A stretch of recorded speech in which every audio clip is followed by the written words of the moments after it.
Welcome back. সকলকে আবারও স্বাগত জানাই বং টেলিস্কোপের সম্পূর্ণ নতুন এপিসোডে।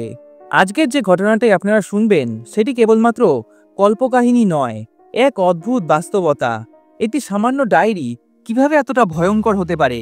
আজকের ঘটনাটি শুনতে শুনতে আপনার চারপাশের প্রতিটি শব্দ, প্রতিটি ছায়া হয়তো আপনাকেও প্রশ্ন করাবে, আপনার ঘরেও কি কোথাও না কোথাও লুকিয়ে আছে এরকম একটা ডায়েরি। তবে ঘটনাটি শুরু করার আগে আমি আপনাদের জানাতে চাই, আপনাদের যদি জীবনে কখনো কোনো ভৌতিক ঘটনা ঘটে থাকে অথবা আপনাদের বন্ধু বান্ধব আত্মীয়দের কাছ থেকে কোনো ভয়ঙ্কর অভিজ্ঞতা শুনে থাকেন, তাহলে সেটা আমার সাথে শেয়ার করুন, ইমেল করে লিখে পাঠান, অথবা আমার ফেসবুক ও ইনস্টাগ্রামেও শেয়ার করতে পারেন।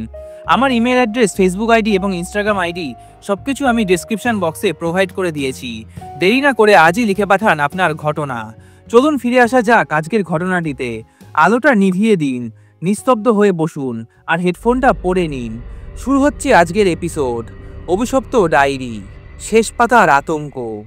1990 সালের কলকাতার এক নামী কলেজের পুরনো লাইব্রেরি। হালকা একটা স্যাঁতস্যাঁতে গন্ধ, পুরনো বইয়ের ধুলো আর কাঠের তাকগুলো চাপে যেন নিঃশ্বাসটা ভারী হয়ে ওঠে। সিলিং ফ্যানের ঘসঘসে শব্দ পুরো নীরবতাকে আরো রহস্যময় করে তুলেছে। অর্ণব সেন, মাত্র 24 বছর বয়স, চোখে মোটা ফ্রেমের চশমা, প্রতিদিনের মতো আবার এখানে এসেছে। তার নিজের ফ্ল্যাটে ফিরতেই ইচ্ছা করে না। একলা মানুষ, তাই লাইব্রেরি তার আশ্রয়। কাঠের আলমারি, মাকড়সার জাল আর ভাঙা জানলা দিয়ে আসা হাওয়া যেন গা ছমছমে করে তোলে। হঠাৎ অর্ণবের চোখ আটকে গেল এক পুরনো কাঠের বাক্সে। বাক্সের ওপরে মোটা ধুলো জমে আছে। কৌতূহল বশত হাত বাড়াতেই ধুলো উড়ে গিয়ে চোখে নাকে ঢুকলো। সে কাস্তে কাস্তে বাক্সটা খুললো। ভেতরে একটা কালছে চামড়ার বাঁধানো ডায়েরি পড়ে আছে। মলাটে কোনো নাম নেই, শুধু এক অদ্ভুত প্রতীক আঁকা। মনে হয় পুরনো কোনো আরবি ক্যালিগ্রাফির মতো কিছু লেখা। অর্ণব ডায়েরিটা হাতে তুলে নিতেই বুকের ভেতরটা কেমন কেঁপে উঠল। চারপাশে যেন হঠাৎ থমকে গেল। বাইরের কাঠ ডাকছিল, সেই আওয়াজও বন্ধ হয়ে গেল মুহূর্তে। সে ডায়েরির পাতাগুলো উল্টাতে লাগলো। প্রথম দিকে লেখাগুলো অস্পষ্ট, কালো কালি ঝাপসা হয়ে গেছে, কিন্তু শেষে এসে কয়েকটা লাইন স্পষ্ট পড়া গেল। আজ 5 জানুয়ারি, আমি একা নই, ছায়ার ভেতর কেউ তাকিয়ে আছে। অর্ণব থমকে গেল। মানে আজই তো 5 জানুয়ারি। কপালে হালকা ঘাম জমলো, কিন্তু কৌতূহল বশত সে ডায়েরিটাকে ব্যাগে ঢুকিয়ে বেরিয়ে এলো। ফ্ল্যাটে ফিরেই সে টেবিল ল্যাম্প জ্বালালো। চারপাশে অন্ধকার, শুধু হলুদ আলোয় টেবিলটা আলোকিত। সে ডায়েরিটা খুলে পড়তে লাগলো। কিছু পুরনো লেখায় অদ্ভুত সব ঘটনা লেখা। কারো হাত ভেঙে যাওয়ার বর্ণনা, হঠাৎ আগুন লেগে যাওয়ার ঘটনা, কারো নিখোঁজ হয়ে যাওয়ার ঘটনা।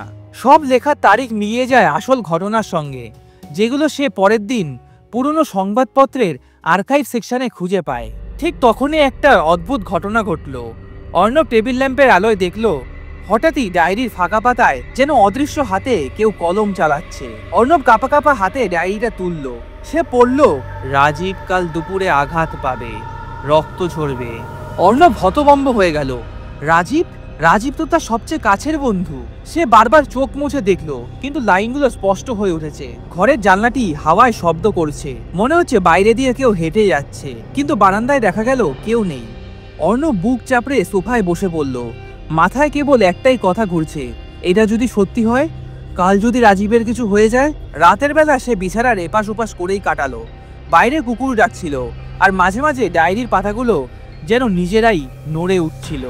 রাতভর ঘুমাতে পারেনি অর্ণব। চোখের নিচে কালো দাগ, কপালে ঘাম, বারবার মাথায় একটাই সেই লাইন ঘুরছে, রাজীব কাল দুপুরে আঘাত পাবে, রক্ত ঝরবে। সে আজ ক্যাম্পাসে ঢুকতেই দেখলো রাজীব ক্যান্টিনের সামনে দাঁড়িয়ে মজা করছে। রাজীব লম্বা, হাসি খুশি, সবসময় সবার কেন্দ্রবিন্দু। কালো টি শার্ট পরে আছে, হাতে একটা সিগারেট। অর্ণবের বুক ধকধক করছে। অর্ণব দৌড়ে গিয়ে বলল, রাজীব, রাজীব, শোন না, আজকে না তুই কোথাও যাস না, তুই এখান থেকে বেরোস না, আজকে এখানেই থাক, কলেজ শেষ হলে একবারে বাড়ি ফিরে যাস। রাজীব হেসে বলল, কি রে, কি হলো তোর আবার? রাতে কি ভূতের গল্প পড়েছিস নাকি? না, আমি সিরিয়াস, আজকে তোকে যেতে হবে না কোথাও, আজকে তোর অ্যাক্সিডেন্ট হতে পারে। রাজীব বলে, এসব বাজে কথা বলিস না তো, আমি তো একদম ঠিক আছি, একদম ফিট। রাজীব হেসে চলে গেল, কিন্তু অর্ণবের বুকটা ভারী হয়ে থাকলো। দুপুর গড়াচ্ছে, অর্ণব রাজীবকে নজরে রেখে চলেছে। রাজীব কয়েকজন বন্ধুর সঙ্গে হেঁটে যাচ্ছিল ফুটপাত দিয়ে। হঠাৎ রাস্তার পাশ থেকে একটা দ্রুতগামী বাইক উঠে এলো, আর হঠাৎই একটা তীব্র শব্দে রাজীবকে ধাক্কা মেরে গেল। সবাই চিৎকার করে উঠল, এই রাজীব রাজীব রাজীব তোলো রাজীবের কি হলো, তোলো। রাজীব রাস্তার মাঝে লুটিয়ে পড়েছে, তার হাতটা কেটে গেছে, রক্ত ঝরছে। অর্ণব দৌড়ে গেল। রাজীব যন্ত্রণায় কাতরাচ্ছে। বন্ধুরা তাকে তুলে ধরে হসপিটালে নিয়ে গেল। অর্ণবের মাথায় তখন একটাই কথা ঘুরছে, ডায়েরিতে কি ঠিক বলেছিল তাহলে? সবকিছু হুবহু মিলেছে। রাজীবের হাতে সেলাই করা হলো। প্রাণে বেঁচে গেছে ঠিকই, কিন্তু রক্তক্ষরণ হয়েছে প্রচুর। ডাক্তার বলল, ভাগ্যিস শুধু হাতটা কেটেছে, এর চেয়ে বড় কিছু হতে পারত। অর্ণব নিঃশব্দে দাঁড়িয়ে আছে, তার হাত ব্যাগের ভেতরে রাখা সেই ডায়েরির ওপর। সে আর সায় দিচ্ছে না, কারণ তার চোখে ভয়ের ছাপ স্পষ্ট।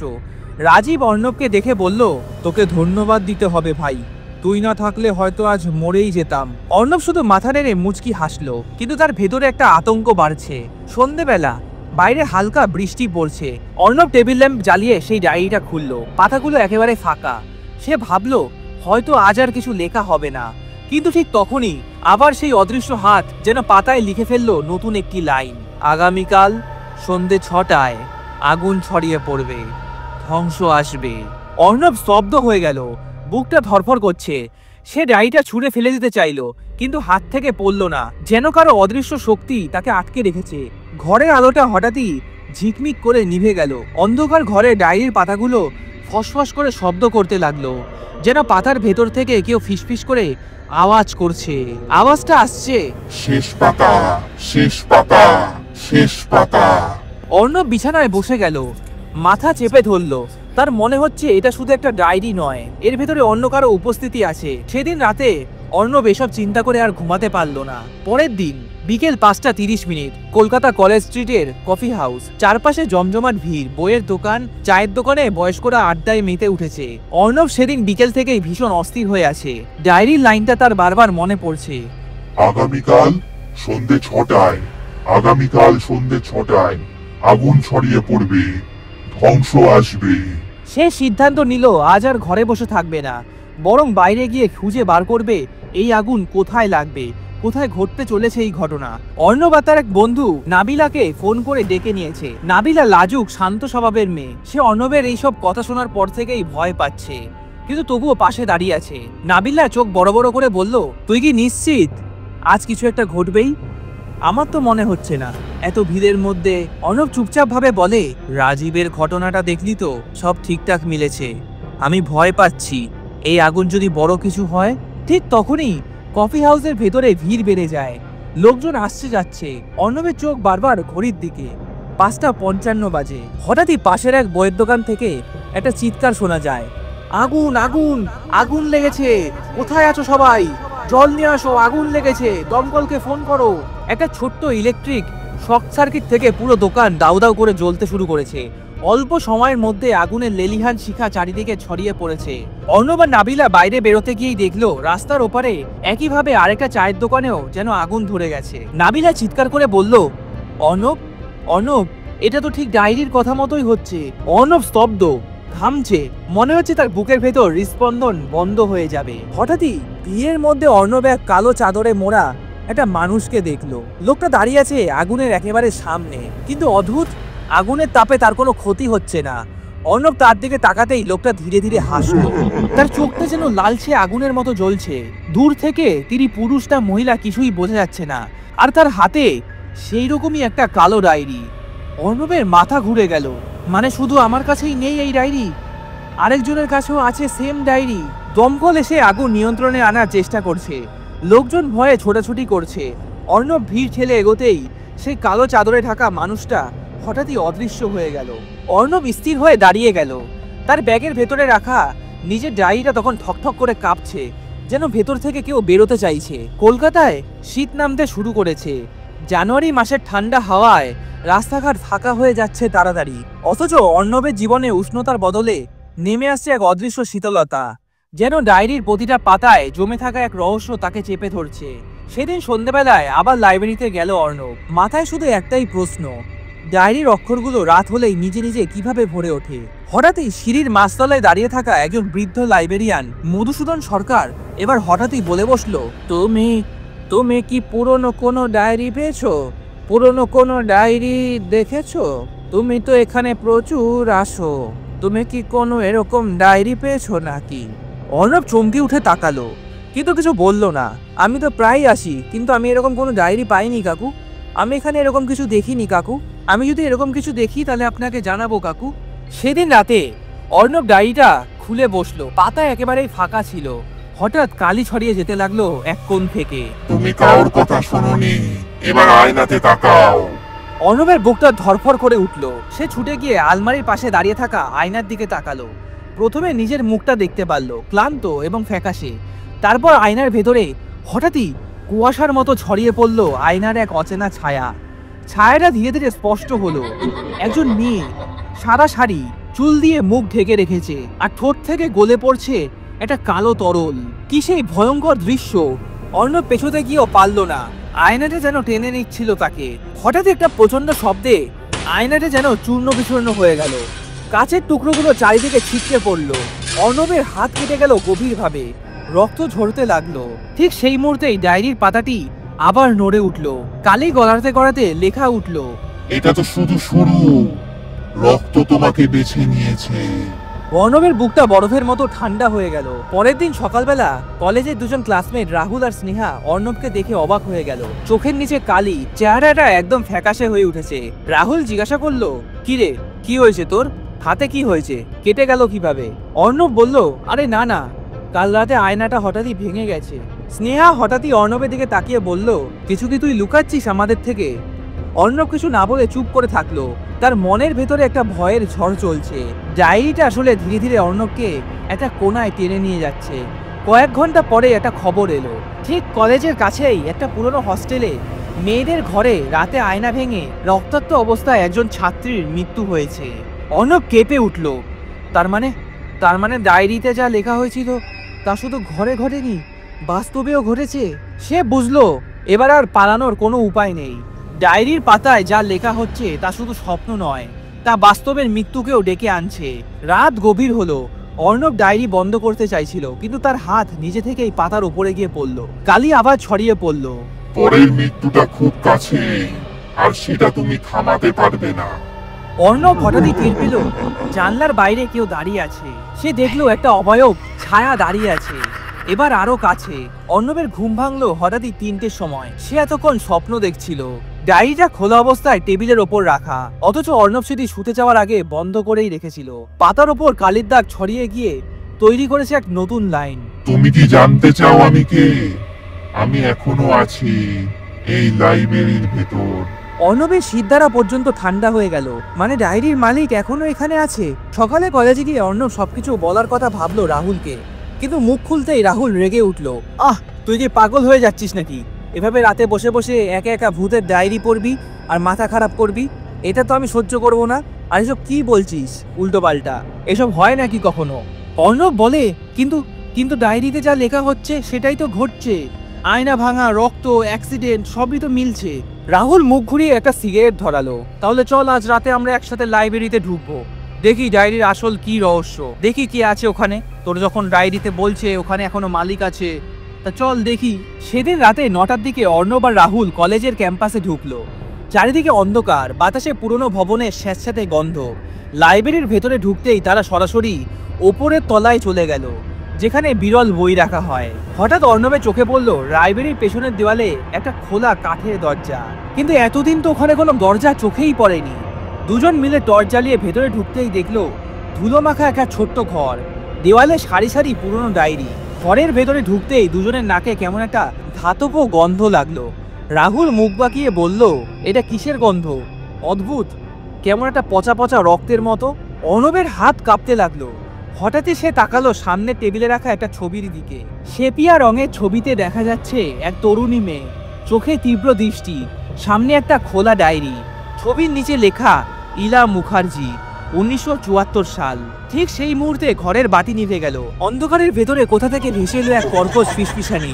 আমার কথা একটা ডায়েরিতে আমি লিখে রেখেছিলাম, আর সেটিকেও পড়লেই আমি ফিরে আসি, আবারও আমি মুক্তি পাই। রাহুল আর অর্ণব একসাথে চমকে উঠল। টর্চটা অর্ণবের হাত থেকে হঠাৎই পড়ে গেল মেঝেতে। স্নান আলোয় দেখা গেল ছবিটার ভেতরের মেয়েটি ধীরে ধীরে মাথা ঘোরাচ্ছে। ছবির ভেতর থেকে মেয়েটি যেন ছায়ার মতো সামনে দাঁড়িয়ে বেরিয়ে আসছে। একই চেহারা, একই সাদা শাড়ি, চুলে ধুলো জমে আছে, চোখে ফাঁকা কালো গর্ত। মুখ দিয়ে রক্ত ঝরছে। সে ধীরে ধীরে হাত বাড়িয়ে দিল অর্ণবের দিকে। সেই ছায়ার মতো অবয়বটি ভয়ঙ্কর কণ্ঠে বলল, তুমি তুমি আমার শেষ পাঠক। এখন তোমার জীবন দিয়ে আমার গল্প শেষ করতে হবে। রাহুল চিৎকার করে অর্ণবকে টেনে বের করতে চাইছিল, কিন্তু দরজাটা হঠাৎই নিজে থেকেই বন্ধ হয়ে গেল। অর্ণব ডায়েরিটা বুকের কাছে চেপে ধরলো। হঠাৎই দেখা গেল পাতায় একটা নতুন লেখা ফুটে উঠেছে, যে রক্তপাত শুরু হয়েছে তা শুধু আগুনেই থামতে পারে। চারপাশে তাকিয়ে সে হঠাৎই রাহুলকে বলল, রাহুল রাহুল শিগগিরই তোর কাছে কোনো লাইটার বা মার্চেস থাকলে এখনই দে। রাহুল ভয় ভয়ে কাঁপা হাতে তার পকেট থেকে একটা মার্চেস বার করে দেয় অর্ণবকে। অর্ণব মার্চেসটা জ্বলাতেই শিখাটা তীব্র হাওয়ায় কাঁপতে থাকে। ইলা এগিয়ে আসছে, তার প্রতিটি পদক্ষেপে যেন ঘরের দেওয়াল থেকে বইগুলো খসে পড়ছে, ডায়েরির পাতা উড়ে যাচ্ছে। অর্ণব সেই মার্চেসটি ধরিয়ে ডায়েরির একটা কোণে ছুঁয়ে দিল। কাগজগুলো দাউ দাউ করে জ্বলে উঠল। ঠিক তখনই ইলার ছায়াটা কেঁপে উঠল। কানে বাজলো এক প্রচন্ড আর্তনাদ। আগুনে আমার কোনো কথা পুড়বে না, আগুনে শুধু তোমার জীবনই পুড়বে। হঠাৎই ঘরটা ভরে গেল একটা ঘন ধোঁয়ায়। রাহুল চিৎকার করে বলল, অর্ণব অর্ণব পালা পালা, এখনই শিগগিরই পালা এখান থেকে। কিন্তু অর্ণব ডায়েরিটা হাতে নিয়ে অন্ধকারের দিকে এগিয়ে গেল। কিন্তু সেই অদ্ভুত দরজাটা পেরোতেই সে বুঝলো সে আর লাইব্রেরিতে নয়। চারপাশে একেবারে অন্য জগতের মতো, মরচে ধরা করিডর, ভাঙা জানলা, অন্ধকার সিঁড়ি। সে কি সত্যি ইলার ফাঁদে পা দিয়ে ফেললো, নাকি এই অভিশপ্ত ডায়েরি তাকে টেনে নিয়ে গেছে মৃত্যুর আরেক পাতায়? অর্ণব বুঝতেই পারছিল না সে কোথায় আছে। চারপাশে ভাঙাচোরা করিডর, জানলা দিয়ে ঝড়ো হাওয়া ঢুকছে, বাতাসে অদ্ভুত একটা শীতল পচা গন্ধ, যেন পুরনো কোনো রক্ত শুকিয়ে গেছে। সে হাঁটতে হাঁটতে বুঝলো এটা আসলে কলেজের লাইব্রেরিরই আরেক রূপ, কিন্তু সময় আর বাস্তবের একেবারে বাইরে। মেঝেতে পায়ের শব্দ হচ্ছিল না, দেওয়ালে অসংখ্য লেখা ফুটে উঠেছে, আমাকে শেষ করো, আমাকে শেষ করো, এখনই শেষ করো। অন্যদিকে বাইরের দুনিয়ায় রাহুল স্নেহাকে ডেকে আনে। স্নেহা তাড়াতাড়ি চল, অর্ণব লাইব্রেরিতে আটকা পড়ে গেছে, ভূত আছে লাইব্রেরিতে।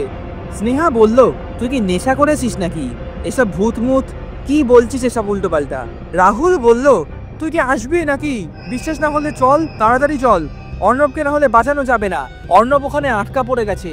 রাহুল আর স্নেহা লাইব্রেরির ভেতরে ঢোকার চেষ্টা করছিল। দরজা বাইরে থেকে একদমই বন্ধ। হঠাৎই লাইব্রেরির ভেতর থেকে দাউ দাউ করে আগুনের আলো দেখা গেল। স্নেহা আতঙ্কিত হয়ে বলল, এ কি, অর্ণব তো ওখানে আটকে আছে, আমরা কিছু না করলেও বাঁচবে না। রাহুল গম্ভীর গলায় বলল, আমি জানি কি করতে হবে।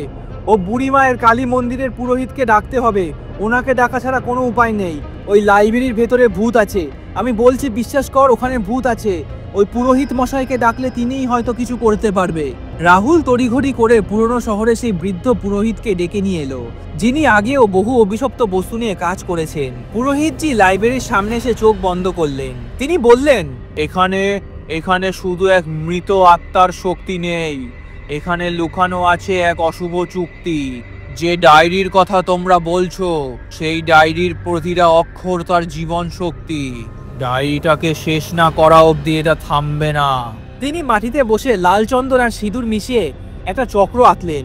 মোমবাতি, ধূপ আর শঙ্খের শব্দে লাইব্রেরির ভেতরে ঝড় বইতে লাগলো। আর অন্যদিকে ভেতরে অন্য করিডোরের একেবারে শেষে ভয়ানক অবয়ব সেই ইলাকে দেখলো।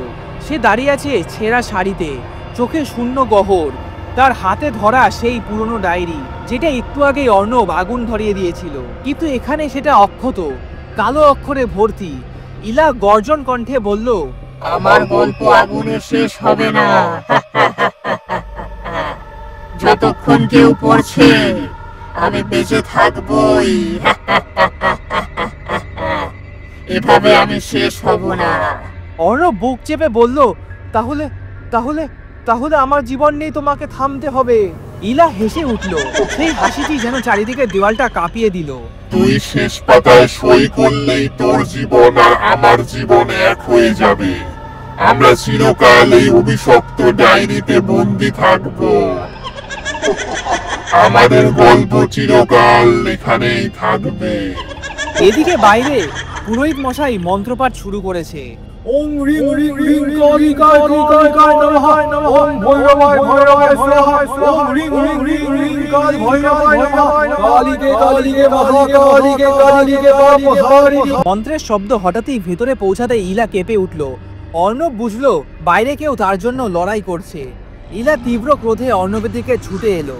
চারপাশের বইগুলো আগুনের মতো জ্বলতে লাগলো, কিন্তু পুড়ছিল না, বরং অগ্নিশিখার মতো কর্কর একটা শব্দ করে উড়ে বেড়াচ্ছিল।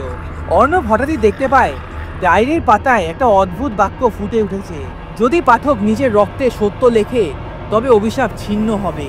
এটা দেখার পরে অর্ণব আর দেরি করলো না, সে সাথে সাথে লাইব্রেরিতে ভাঙা একটা পুরনো পেরেক নিয়ে নিজের হাত কেটে দিল। রক্তের ফোঁটা পড়তেই অক্ষরটা যেন ফুটে উঠল, আমি অর্ণব সেন, ইলার গল্প এখানেই শেষ। হঠাৎই তখন সেই ভয়ঙ্কর অবয়ব ইলা এক ভয়ঙ্কর আর্তনাদে চিৎকার করে উঠল। তার দেহটা ভেঙে হঠাৎই ধুলোয় মিশে যেতে লাগলো। চোখের ঘর থেকে যেন আগুন বেরোতে লাগলো। ধীরে ধীরে তার দেহটা ছায়ের মতো হয়ে মিশে গেল হাওয়াতে। লাইব্রেরির দরজাটা হঠাৎই খুলে গেল। রাহুল আর স্নেহা দৌড়ে গিয়ে ভেতরে ঢুকলো। ভেতরে ঢুকতেই তারা দেখতে পায় অর্ণব অচেতন অবস্থায় মেঝেতে পড়ে আছে। চারপাশের সব বই মেঝেতে ছড়ানো, কিন্তু আগুনের কোনো চিহ্ন নেই। পুরোহিতজি ধীরে ধীরে বলল, অভিশাপ ভেঙেছে, কিন্তু মনে রেখো এমন ডায়েরি পৃথিবীতে একটার বেশি থাকে না। যদি এমন কোনো ডায়েরি আবার কারো হাতে আসে তার জীবনও এমন ভাবে শেষ হবে। কয়েক সপ্তাহ পর কলেজের স্বাভাবিক জীবন ফিরেছে। অর্ণব সুস্থ হয়ে গেছে, যদিও মাঝে মাঝে দুঃস্বপ্ন দেখে। একদিন লাইব্রেরিতে স্নেহা নতুন বই নিতে গিয়ে তাকের কোণে কিছু খেয়াল করলো। পুরনো ছেঁড়া মলাটের একটা ডায়েরি, কভারটা পুরো ফাঁকা, শুধু একটা লাইনে আঁকিবুকি করে লেখা আছে, খেলা তো সবে শুরু। এভাবেই শেষ হলো আজকের ভৌতিক যাত্রা। একটি অভিশপ্ত ডায়েরি যার শেষ পাতায় লুকিয়ে আছে অনন্ত আতঙ্ক। যদি কখনো আপনাদের হাতে এমন কোনো ডায়েরি এসে পড়ে যেখানে প্রতিটি লেখা আপনাদের আগামীকালকে বদলে দেবে, তাহলে আপনি কি লিখবেন সেই পাতায়? মনে রাখবেন, প্রতিটি ছায়া, প্রতিটি শব্দ, প্রতিটি কল্পনা সবসময় কল্পনা নাও হতে পারে। হয়তো কোনোদিন আপনার ঘরেও শোনা যাবে ধীরে ধীরে পাতা উল্টানোর শব্দ। আজকের ঘটনাটি যদি আপনাদের ভালো লেগে থাকে তবে একটি লাইক দিন, আপনাদের বন্ধু বান্ধবের সাথে শেয়ার করে দিন আজকের গল্পটি। আর অবশ্যই বং টেলিস্কোপকে সাবস্ক্রাইব করুন, কারণ সামনে আসছে আরো ভয়ঙ্কর, আরো শিহরণ জাগানো কাহিনী। আর হ্যাঁ, আপনাদের জীবনেও যদি কোনো ভৌতিক অভিজ্ঞতা থেকে থাকে তাহলে সেটা আমাদের সাথে শেয়ার করুন। হয়তো আপনার গল্পই হয়ে উঠবে আমাদের পরের এপিসোড।